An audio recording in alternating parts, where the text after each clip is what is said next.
Eu vou conversar agora com o doutor Raimundo Paraná, médico hepatologista, diretor médico do Hospital Aliança e um dos grandes médicos da nossa terra aqui. Doutor Paraná, bom dia, meu amigo, como vai você? Muito bom dia, Mário. Muito bom dia, senhores ouvintes. Um grande prazer estar aqui. Doutor Paraná, conte aí para gente esse debate aqui que se faz sobre o uso do chamado kit Covid, no meio do qual vai a ivermectina. Você, como hepatologista, que recebe muitos problemas que chegam até você, o que é que você nos diz a respeito disso, Paraná? Exato. A ivermectina é uma medicação que a gente conhece bem já faz muito tempo. O primeiro foi usado para veterinária, tratamento de parasitoses, ectoparasitas, que são os parasitas que ficam na pele, né, fora do organismo, e alguns endoparasitas, que são aqueles que vão lá para o intestino, os vasos linfáticos, etc. É muito utilizado no nosso país, em vários países, com uma dose definida, testada em humanos. Por um motivo X, Y, Z, que é difícil de explicar, ele acabou entrando neste conceito equivocado de tratamento precoce, que nunca foi documentado cientificamente. É importante chamar a atenção de que a ciência médica ela precisa ser baseada em evidência científica, senão, até hoje, a gente não teria vacina para a gripe, estaria tratando gripe com chá de limão ou chá de limão com dente de alho, né? Como os nossos avós faziam. Então, como todo mundo curava da gripe, se ele tomasse chá de limão, ele achava que foi o chá de limão que o responsável pela cura, e alguém dizia que curou mais rápido porque tomou com um dente de alho. Né? É mais ou menos assim. Então, na verdade, você tem uma doença que segue um curso natural, onde 90% das pessoas acaba evoluindo muito bem do ponto de vista clínico, sobretudo os mais jovens, os que não têm comorbidades, independente de qualquer intervenção, essa vai ser a história natural da doença. Em 10% nós vamos ter uma forma mais agressiva e alguns dentre esses 10% necessitarão da UTI. Numa situação de pandemia, esse número é muito grande nos hospitais. Mas, independente de usar ou não usar kit precoce, o indivíduo tem 90% de chance de curar. Se ele usou o kit precoce, com um pensamento mais leigo, mais superficial, ele acha que foi o kit que levou à sua cura quando foi a história natural da doença. Mas o outro lado da moeda é que a prescrição médica, Mário, ela é sempre o balanço do risco versus o benefício. Se eu prescrevo, eu tenho que estar seguro de que o prato do risco ele é muito menos pesado do que o prato do benefício. Qual é o fio dessa balança? É a informação científica. Se eu não tenho uma informação científica de qualidade, eu não sei o benefício, eu só agrego o risco.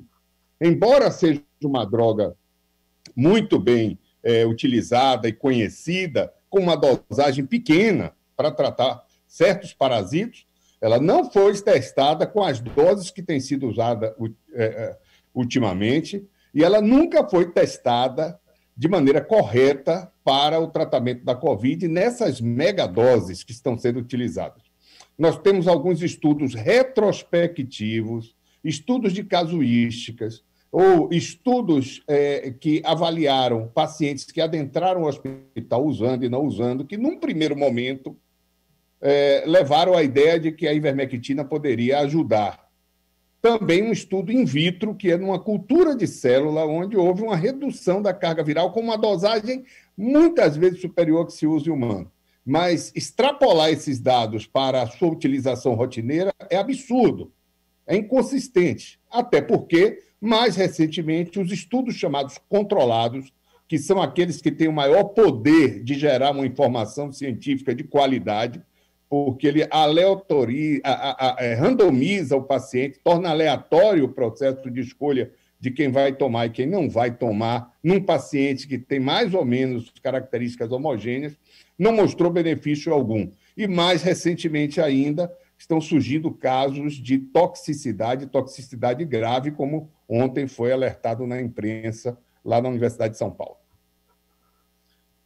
Paraná, quais os efeitos que esse uso em doses elevadas, como você falou aí, podem causar e tem causado aos seres humanos? Vamos lá.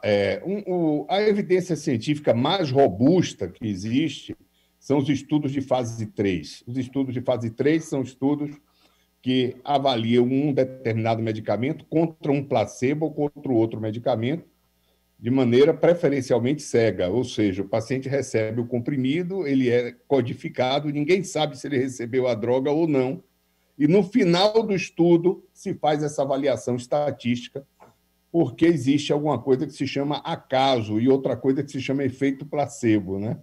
Que pode confundir, nos levar a entender que determinados medicamentos nos dá uma vantagem quando ele não dá vantagem, ele dá desvantagem. Além disso, esses estudos nos ajudam a compreender os efeitos adversos, que é a segurança. Então, esses são os estudos de eficácia e segurança que nos dão evidência científica de nível 1, que é a evidência científica que é capaz de interferir numa definição terapêutica. Quando nós temos esses medicamentos, esses estudos, fica fácil, porque a gente entende o que pode ocorrer com o paciente em termos de efeitos adversos. Quando a gente não tem esses estudos, a gente só vai saber dos efeitos adversos na medida que eles forem aparecendo.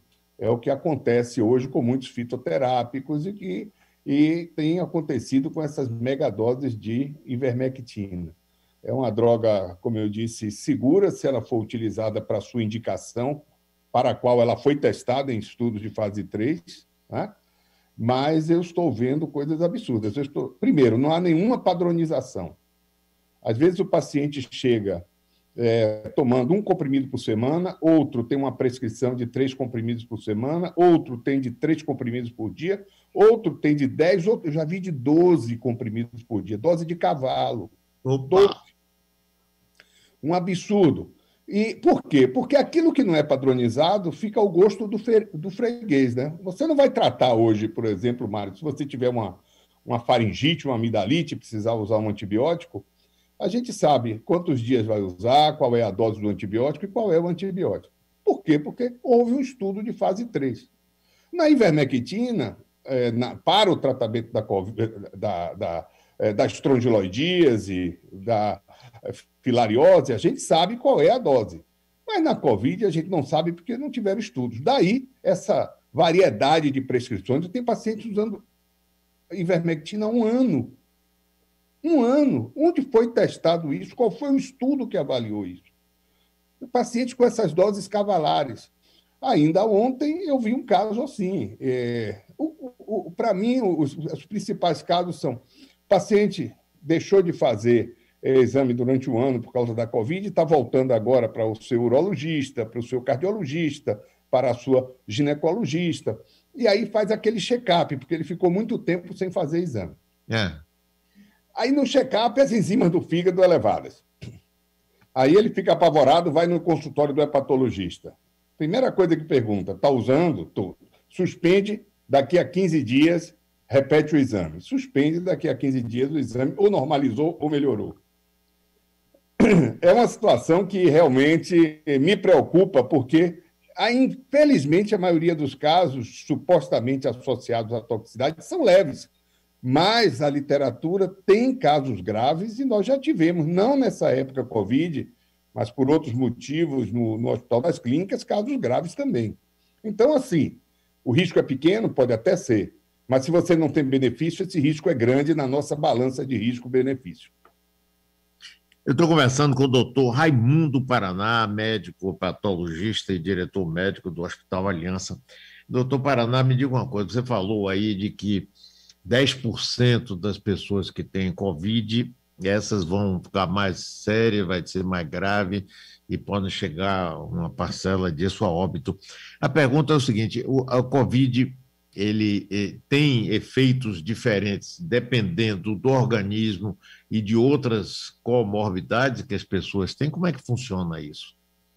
A Covid é uma doença intrigante, curva de aprendizado. Eu, ultimamente, tenho estudado muitos efeitos da Covid no fígado, porque O fígado ele é bem atingido pela Covid. Felizmente, na maioria das vezes, de forma leve. Mas a Covid é uma doença que não poupa nenhum órgão, nenhum sistema, nenhum tecido. É impressionante. E é uma doença, como dizia meu saudoso professor Gilberto Rebouças, caleidoscópica. Ela vai mudando, né? Ela vai mudando. Nós temos, por exemplo, agora um colega que fez um quadro de Covid e evoluiu depois com uma certa afonia e com paralisia de corda vocal. Existe um quadro chamado síndrome pós-Covid que está gerando o interesse de vários centros de pesquisa do mundo para entender por que esses pacientes evoluem com essas alterações em longo prazo. Às vezes, 3, 4 meses depois de uma Covid, vem uma trombose, quando o paciente já estava absolutamente em fase de recuperação. Essa fadiga crônica induzida pela Covid é complicado, o paciente tem que conviver com um período onde ele reduz muito a sua capacidade física. Existe também alguns pacientes que reativam a asma depois de um quadro de Covid, uma asma que estava quiescente, que depois voltou a reativar. Enfim, é algo que a gente conhece ainda muito pouco, precisa conhecer mais. Por isso que eu costumo dizer que é uma doença que tem tantas morbidades, que a medicina conhece pouco, está lutando intensamente para gerar uma informação científica séria, robusta. Me preocupa quando a gente associa morbidades. E, assim, esses medicamentos que não estão comprovados, que não tiveram estudos robustos que comprovassem o seu uso e que têm potencial de toxicidade, precisam ser evitados, porque o paciente adiciona a uma doença tão mórbida, que traz tantas morbidades em tantos órgãos e tecidos, uma outra externa, exógena. O vírus, per si, ele já faz um grande estrago. A iatrogenia é um estrago que se soma ao estrago que o vírus faz. Iatrogenia é um dano causado pelo consumo de algum medicamento ou pelo uso de alguma ferramenta diagnóstica ou terapêutica por um profissional de saúde. Mário já tá te ouvindo agora por telefone. Isso. Doutor Paraná, você falou aí de problema da corda vocal, aí a internet me tirou do ar para poder eu ficar também com problema de corda vocal. Mas nós estamos conversando aí com esse grande médico querido, doutor Raimundo Paraná. Pois é, Paraná. E a única solução para a Covid, pelo menos por enquanto, parece é a vacina, não é, Paraná? Olha, a vacina, sem dúvida, e o distanciamento social, as restrições. Mário, é impressionante. Nós tivemos, há 15 dias, os hospitais estavam absolutamente apavorados com o volume de pacientes que adentravam as emergências do hospital. Nós fizemos um lockdown, assim, mais ou menos, bem mais ou menos, mas mesmo sendo mais ou menos, ele teve impacto. Isso aconteceu o tempo todo e acontece o tempo todo no mundo. O lockdown não é para tratar a doença nem para acabar a doença, é para evitar o colapso dos hospitais. É para evitar aquele pico que joga todo mundo no hospital e aí falta oxigênio, falta medicamento, falta leito. É evitar instalar o caos. Então, é uma medida inteligente, dura, amarga, muito dura, mas aplicada em todos os países sérios do mundo. Todos os países sérios. E o principal, que hoje é o nosso benchmarking, né, atual, que é Israel, foi quem mais fez isso e fez com muita sabedoria, né? Muita sabedoria. E nos dá uma lição a todo momento sobre como enfrentar a Covid. Agora, se a gente aprende ou não, é outra história. Pois é, Paraná, o que eu vejo aí também é o seguinte, um cansaço normal, natural, né, das pessoas, né, a gente entende, um desespero daqueles que perdem o emprego, que não têm condições de trabalhar, das empresas pequenas e médias que não contam com o apoio parte do governo. No ano passado teve, né, aquele auxílio emergencial, foi importantíssimo. E a gente também naquele mato sem cachorro, né? Se ficar o bicho pega, se correr o bicho come. Não conseguimos fazer um lockdown decente, fica isso meia boca, e até chegar a vacina, que vai demorar, eu não vejo muita perspectiva assim, animadora, não. Qual a sua opinião sobre isso, Paraná? Acho que você tem toda a razão. Eu acho que, assim, o que é que eu sinto falta? Eu sinto falta de uma articulação, de um comitê de expertos em evidência científica, em infectologia, em economia, que pudesse fazer um compilado de tudo que está ocorrendo, tomar as decisões e exercer uma liderança sobre todo o país. Se nós tivéssemos isso, e alguns países conseguiram fazer isso muito bem, obviamente ninguém teria exterminado a Covid, mas teria diminuído muito os seus impactos. Hoje, as ações são desarticuladas e a logística se torna complexa num país do tamanho do nosso, com as heterogeneidades que a gente tem e que tem uma logística e tem um controle desarticulado de uma crise sanitária deste porte. Eu acho que aí está o nosso problema. É claro que ninguém quer fechar nada. Inclusive, médico não quer fechar nada. Nós vivemos de quê? Nós vivemos do nosso consultório, das cirurgias, etc. Na medida que você fecha, a classe médica sofre, e sofre muito, muito. Nós tivemos colegas aqui que passaram algumas dificuldades. Fechar um consultório por meses é complicadíssimo. Então, não há nenhuma insensibilidade nisso. Claro que a gente entende, e a gente entende uma situação maior. Nós pagamos um preço imenso por termos um país desigual que nunca enfrentou, de fato, a desigualdade social e a distribuição de renda. Nunca. Isso, nunca. Então, sempre foi empurrado com a barriga e algumas decisões que precisavam ter sido tomadas em relação à educação, acesso à boa educação, nunca foram. Tanto o governo de direita como de esquerda nunca fizeram, de fato, isso. Né? Isso, a gente Paraná, isso. Falta. Então, a gente paga esse preço, porque hoje, quando a gente fala no lockdown, o que é que mais me incomoda? Olha, eu trabalho no hospital público, trabalho no hospital privado. Quando tem um lockdown, a primeira impacto positivo é no hospital privado. Não é no hospital público. Por quê? Porque no hospital público existe o transporte coletivo. E o transporte coletivo é o quê no nosso país? Quando é que nós fomos ter um transporte coletivo de ponta no nosso país? Quando? Nunca tivemos. Nós começamos nos anos 80 com o metrô aqui, outro acolá. Salvador vai ter metrô recentemente. Então, a gente nunca teve, de fato, um cuidado maior com essas populações. Então, quando eu vejo saindo no meu carro e ao meu lado um ônibus absolutamente abarrotado, a gente entende por quê que o impacto de um lockdown é maior no hospital privado do que no hospital público. Dá para entender, não é?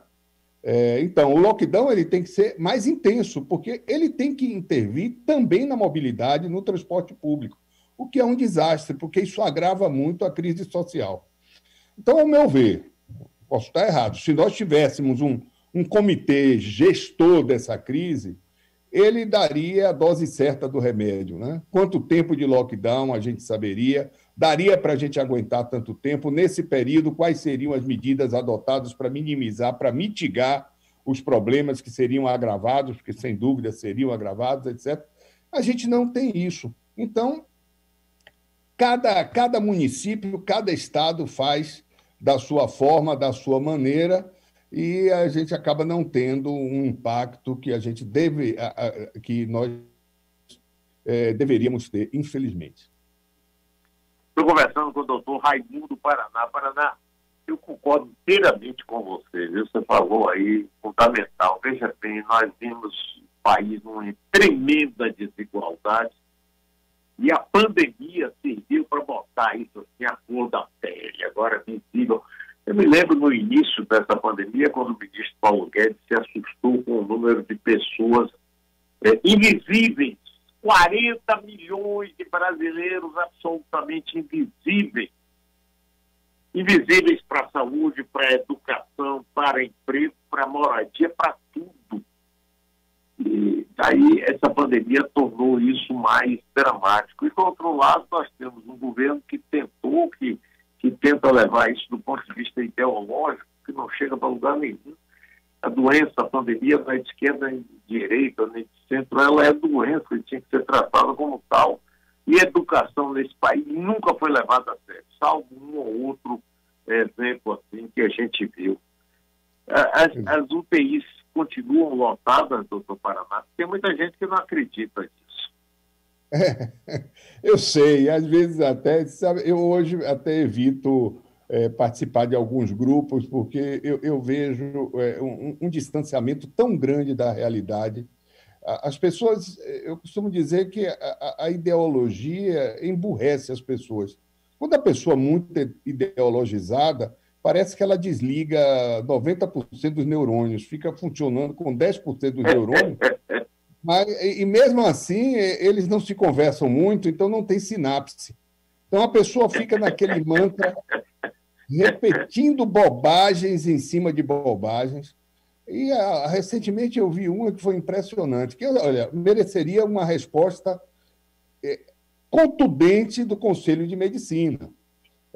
Quando alguém falou que precisava auditar os atestados de óbito, porque estariam sendo utilizados para acrescentar pacientes na pandemia. Quando, na verdade, a gente sabe que não. Quem conhece o país, e eu conheço, Mário, conheço da floresta à fronteira, você sabe, eu desenvolvi um trabalho no Acre durante 20 anos com hepatites virais lá, com as populações indígenas ribeirinhas, trabalho no Hospital das Clínicas, um ambulatório pelo SUS, e também trabalho no Hospital de Ponta, felizmente, tive essa oportunidade.